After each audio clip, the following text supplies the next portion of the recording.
Rain poured down in thick silver sheets, each drop exploding against the windshield like tiny sparks. The old taxi rattled with every bump, its heater barely fighting back the chill that crept into Daniel Reed's bones. The wipers squealed across the glass, clearing only enough space for him to see the endless blur of city lights melting into the darkness. His hands gripped the steering wheel, rough from years of hard work, but steady as ever. It had been a long shift, too long, and he was down to his last thread of patience. The glow of his phone reflected faintly off the dashboard. A photo of his daughter, Lily, smiled back at him, missing one front tooth and clutching her stuffed bear. Just seeing her face was enough to melt away the fatigue for a moment. He whispered softly, "Hang in there, Peanut. Daddy's almost done for tonight." He was running on fumes, both in his tank and his soul. 12 hours of driving hadn't brought much. The rent was overdue, and the pharmacy had called earlier that day about Lily's medication. He couldn't afford to stop. So when the app pinged with a high-paying fare, pick up at the Astoria Grand Hotel, he didn't hesitate. That was the kind of place he rarely even drove past. Maybe this one ride could make up for the day's misery. As he pulled under the hotel's shining awning, a gust of wind slammed against the car. The doorman was gone, probably hiding from the storm. Then the front doors burst open, and a woman stumbled into the rain. Her heels splashed through puddles as she ran straight to his taxi, hair plastered to her face, her shimmering silver dress soaked through. She yanked the door open and fell inside, breathing hard. "Please," she said between gasps, "drive. Just drive." Daniel blinked, startled. Miss, are you okay?" "Now," she shouted, looking back toward the hotel. He didn't need more explanation. Instinct kicked in, and he threw the car into gear. The tires spun before catching the slick pavement, the engine groaning as he pulled away from the curb. In the rearview mirror, he caught a glimpse of two men bursting out of the hotel doors, one pointing frantically toward his car. "Okay," he muttered, adrenaline rising. "Guess we're not taking the scenic route." The woman's hands trembled as she clutched her bag. Her breath came fast and shallow. "They were trying to take me. My bodyguard's gone. I don't even know who to trust anymore." Daniel glanced at her again, really looking this time. Even drenched, she radiated something untouchable: poise, beauty, wealth. He recognized her face from the news. Eva Laurent, daughter of billionaire industrialist Victor Laurent. But right now, she looked terrified. "Who are they?" he asked. "I don't know," she whispered. "They said my father owed them. I didn't even have time to—" Her words cut off as she sucked in a sharp breath, her eyes wide with panic. "Miss. Hey, you okay?" She pressed a hand to her throat. Her breathing became ragged, uneven. A red flush spread across her skin. She tried to speak but only managed a strangled sound before slumping in her seat. Daniel's blood ran cold. He slammed on the brakes, the car skidding to a stop by the curb. He jumped out and ran around to her side, rain soaking him instantly. "Eva. Hey, stay with me." He shook her gently, but her eyes rolled back. Her lips were turning blue. He tore open her bag, desperate. Makeup, keys, phone, wallet, then he saw it. An EpiPen. His hands fumbled to uncap it, heart hammering. He remembered that moment from years ago, the same helplessness when his wife collapsed in their kitchen from a peanut allergy. He'd frozen then, but not now. Not this time. Come on, come on." He pressed the injector against her thigh and released. A click, a hiss, then nothing. She didn't move. Her chest barely lifted. "Breathe, damn it." He tilted her head back and checked her airway. Her lips parted slightly, but she wasn't pulling in enough air. Panic clawed at his throat. There was no time to wait for help. No time for doubt. He bent down, pressed his mouth to hers, and breathed for her. Once, twice. The taste of rain and fear filled his lungs. He did it again, harder this time, praying it would work. Then suddenly, she coughed. A choking, desperate sound, followed by a shuddering breath. Her eyes fluttered open, dazed and wet. "Why you?" she whispered weakly. "You kissed me." Daniel almost laughed in disbelief, half sobbing from relief. "You weren't breathing. I was saving your life." For a few seconds, neither spoke. The storm around them softened, and all Daniel could hear was her uneven breathing. Then a flash of headlights swept across the interior. He looked up and froze. The black SUV was back, its engine rumbling low as it turned into the alley. "Get down," he hissed. He jumped back into the driver's seat and hit the gas. The taxi roared forward, splashing through puddles as the SUV gave chase.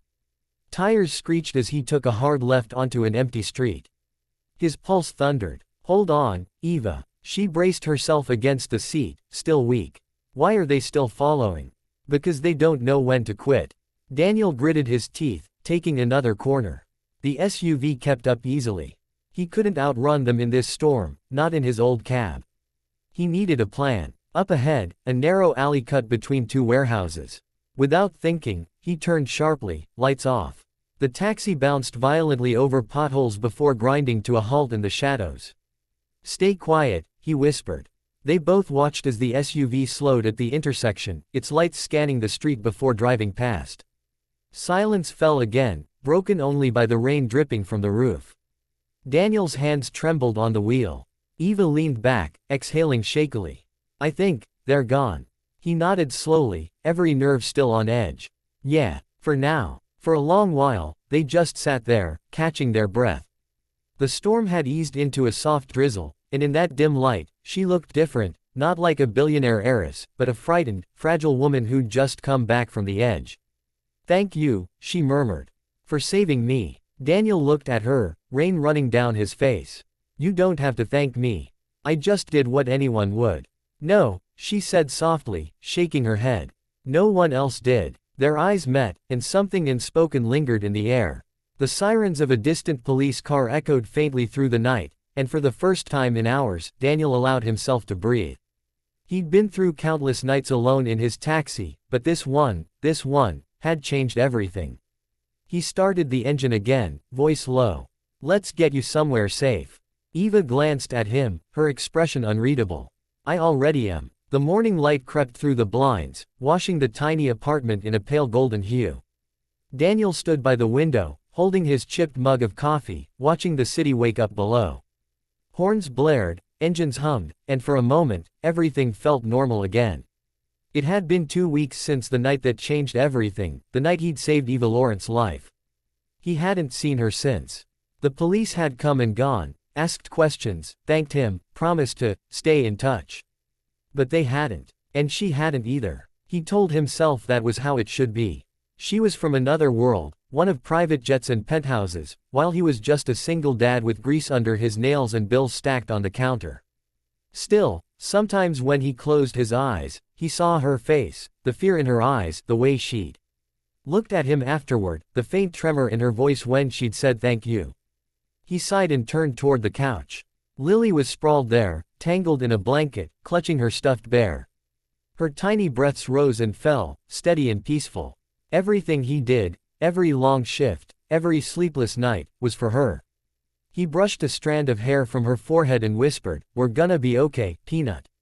Promise." Then, a knock echoed through the apartment. 3 firm knocks. He frowned. Nobody ever came to visit. He set down his mug and opened the door. Eva Laurent stood there. For a moment, Daniel thought he was imagining it.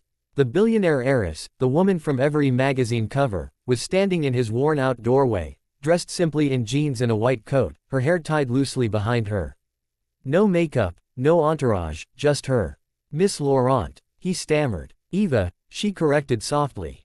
"Can I come in?" He blinked, still stunned, then stepped aside. Yeah, sure. It's not much, but, welcome." She smiled faintly and stepped inside, glancing around the cramped living room, the peeling paint, the tiny table, the smell of coffee and cinnamon. She seemed almost relieved by it, as if the simplicity itself was a kind of freedom. Lily stirred, rubbing her eyes. "Daddy." "Who's that?" Daniel crouched beside her. Honey, this is Eva.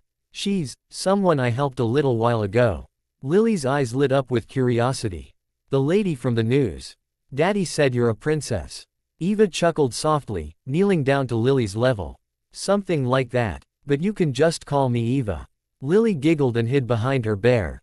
Eva smiled, then looked around the room again. "You've done a wonderful job, Daniel," she said quietly. "Raising her on your own." He shrugged, suddenly self-conscious. "Just doing what I can." "You're doing more than that," she replied. Her tone carried warmth, admiration even. He cleared his throat and motioned toward the small kitchen table. "You want coffee. It's not the fancy kind, but it's hot."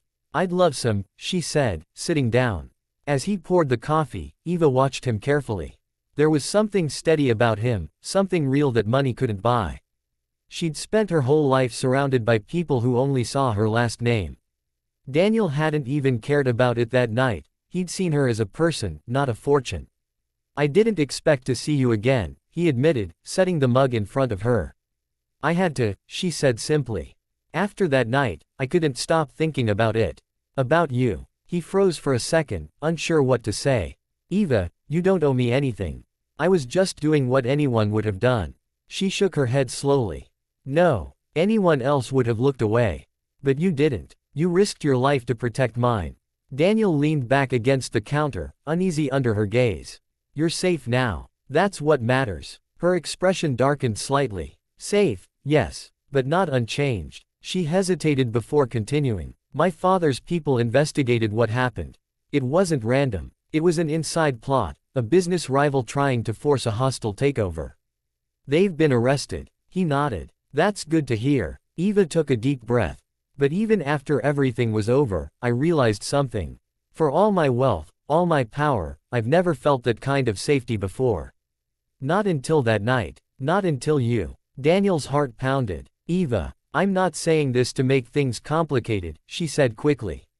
I just needed you to know how much what you did meant to me.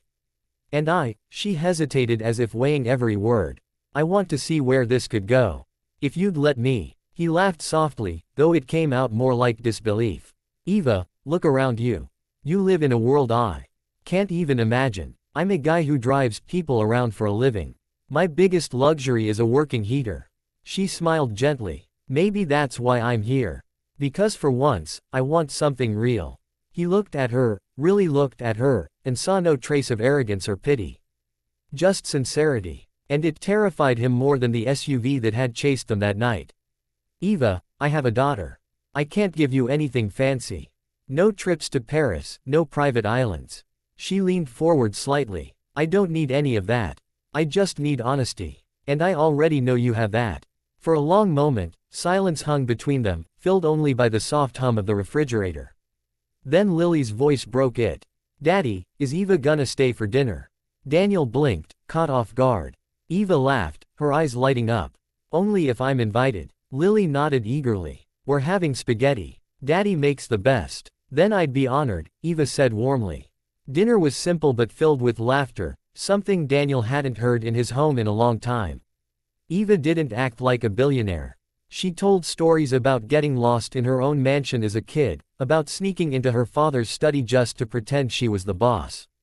Lily adored her instantly. When Lily finally fell asleep, Eva and Daniel found themselves standing on the balcony, city lights flickering below. The night air was cool and calm. You know, Eva said softly, my father's hosting a charity gala next week. You and Lily should come. Daniel gave a small laugh. Eva, I'd stick out like a sore thumb. Then I'll stick out with you, she said simply. He didn't answer, just smiled and looked away, but she saw the faint color rising to his cheeks. A week later, he found himself standing in the grand ballroom of the Laurent estate, dressed in a borrowed suit. The chandeliers sparkled above, and the crowd parted as Eva appeared in a silver gown that shimmered with every step. Cameras flashed, whispers spread, but she didn't care. She walked straight to Daniel, took his hand, and smiled as if the rest of the world didn't exist. Everyone, she said clearly, her voice steady, this is Daniel Reed, the man who saved my life. A hush fell over the crowd. Daniel felt dozens of eyes on him, but all he saw was her.